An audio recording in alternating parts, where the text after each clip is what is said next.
One of America's most lucrative industries is the real estate industry.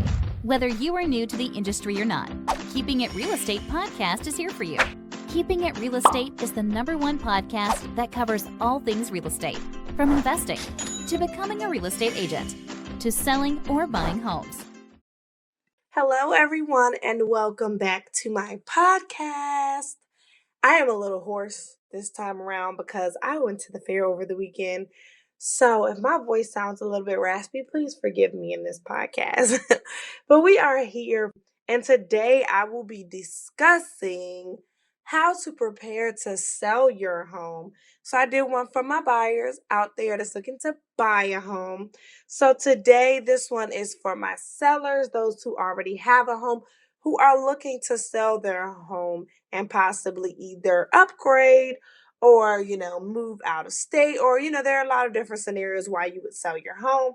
So this one is for you: how to prepare to sell your home.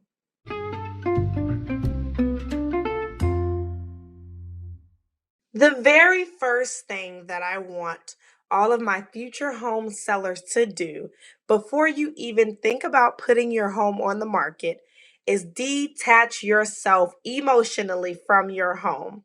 A lot of times, I know that letting go of your home can be difficult. You've lived there for a long time, possibly years, and there are many memories in the house. You've done a lot of things, had a lot of family moments in the house, but you must detach yourself emotionally from your house. If you are emotionally vested into this house, it is so much harder to sell it, so much harder for you to entertain offers. You're going to think everything is not good enough because you are so emotionally attached to this home. But you have to realize that the house is just a house. It's just a house, and it's going to be filled by other occupants. And your home is not about the house, it's about who lives in it. So you can take those people that live in this home and move them to another house, and you can make it a home and create more memories. So just remember to detach yourself emotionally from your house, because it will make the process a lot easier and a lot smoother for you once you learn that, okay, this is just the house. My home is the people that live in it, and we are going to move into another house and make it a home. So if you do that, this next tip will be extremely easy for you to do. And that is depersonalize your home. So you want to pack up your personal photographs, anything that holds meaning and value to you, anything that could potentially distract buyers and her to sell. You just want your home to look as basic as possible. You do not want it to be a personalized home with your family photos all over the house. You want to take those down because you want the potential buyer to see the house as their future home. So when they go into it, they don't want to see you and your family on the wall. They don't want to see grandma's ashes in the case. They want to make sure that they want to go in and have like a clean slate. And I mean, furniture in it is fine if it's staged nicely, but you want to reduce that to a minimum. Just make it totally not your own. So depersonalize the home completely, so that when buyers come into the home, it's easier for them to visualize and to see their self in the home instead of looking at it as I'm inside of someone else's home. That tip kind of goes into my next tip, which is to declutter your home. Think about it. Have you ever looked at pictures of a house online and then you see other people's junk in the home and you're like, ooh, I don't want to go see that? That is exactly how other people will look at your house when it's on the market.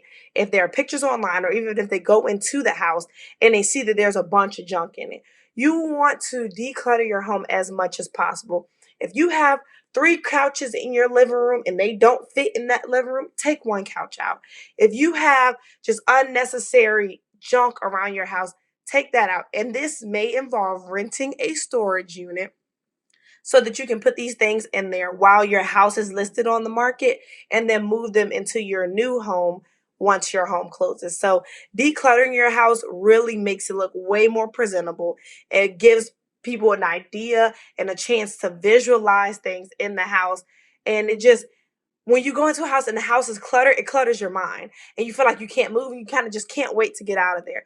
You don't want people to rush through your house. You want people to take their time and look around and feel comfortable inside of your home so that when they are walking around the house, they can just say, wow, I can see myself living here. Because ultimately, the goal is to sell your home. And that is a good selling point.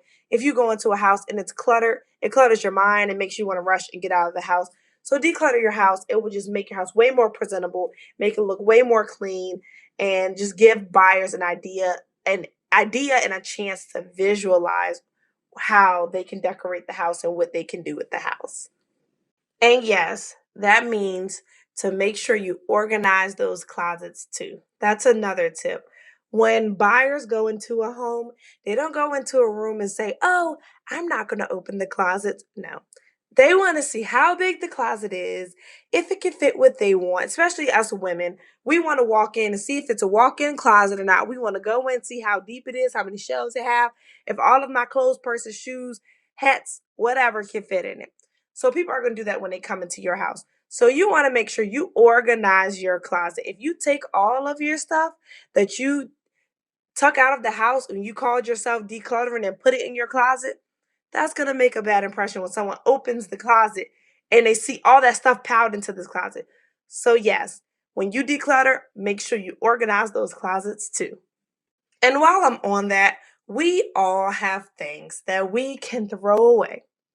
So that would be a good chance to get rid of things that don't need to go with you into the new home. Like you could take stuff to Goodwill, to the Salvation Army, give it away, have a yard sale. That'll give you a good chance to get rid of some stuff because a lot of times we have so much stuff that we don't need that's been sitting for years that we will never use again. So why not get a fresh start and get rid of some stuff instead of taking it into your new home?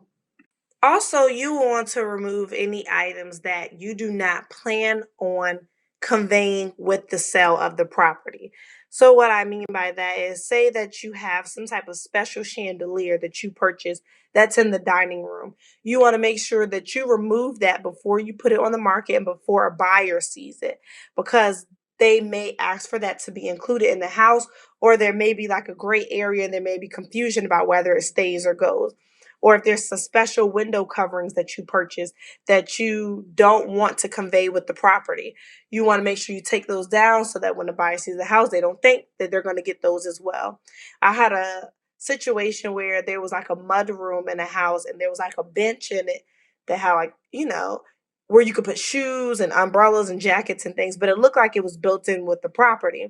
But it was actually just a bench that came right out. So they didn't plan on keeping that in the house when it's sold. They plan on taking it with them. So that's something that I requested that they go ahead and take out so that when buyers look at it, they don't think that that's built into the home and it's going to convey with the property. You will also want to clean the house. Of course, you would think that would be self explanatory, but you'd be surprised. You want to go through and make every surface sparkle or get it as clean as you possibly can. Also want to eliminate any bad odors. If you have a pet and maybe there's like an odor, or if you've had trash in the house, try to put plugins in every single plug in the house. You want the house to smell good. You want the house to look good. If you need an exterminator or you need bugs to be exterminated out of the house, then make sure that happens because that's all a part of the cleanliness inside of the house. You want the interior to look nice. You want buyers to be comfortable, and you don't want people to walk into a sloppy home or a home that smells bad because that's automatic. No, it's a negative. In addition to the interior, you also want to make sure the exterior is clean and neat as well. So if that means you need to power wash your house, then you need to make sure that's done. Cut the grass, any lawn care that you need done. If you have a garden, make sure that's nice and neat because curb appeal is very important. When a buyer drives up to your home, they won't even get out the car if the exterior of the home turns them off. So you just want to make sure the exterior is very appealing. If you have to put a welcome mat in front, if you want to paint the front door, if you want to add a wreath or flowers to the front or flowers on the front porch, just make sure you get the curb appeal in the exterior of the house looking very neat and very inviting so that they will get out the car and wonder what's inside of the home. So exterior is very important as well as interior. So don't focus so much on the interior of the home that you forget to make the outside look good as well. Another thing you will want to do is consult with a realtor or real estate professional in your area. They can give you a CMA, which is a comparative market analysis, and this basically looks at homes that have sold in your area to determine what your home is worth and what you should list it for. So consult with a realtor that can price your home competitively, negotiate on your behalf, and sell your home for top dollar. And of course, I would be happy to help you if you are in my area and looking to sell your home soon. And my last tip, if you're preparing to sell your home, is to make minor repairs. So that means light bulbs. If there are light bulbs that are out, replace those light bulbs. If there's a crack in a piece of towel on the floor, replace that. If there's a hole in a window or a window is shattered, replace that. If there's a hole in the wall, replace that. Any leaking faucets, replace that. Just make minor repairs on the home so that buyers will not be discouraged if they walk into a house and there's a hole in the wall, the window's broken. It'll kind of discourage them from making an offer on the home. So you could just take care of any minor defects in the home or any minor cosmetic issues with the home before you put it on the market, because you don't want to discourage your buyers and you want your home to be in the best possible condition it can be while it's on the market.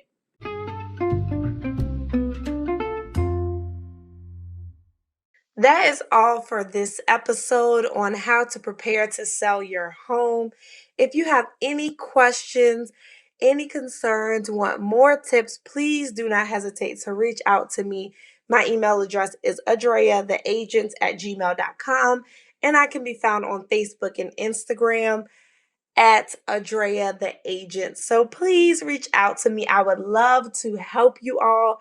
Thank you all so much for tuning in and listening to episode 3, and I will see you guys in the next episode.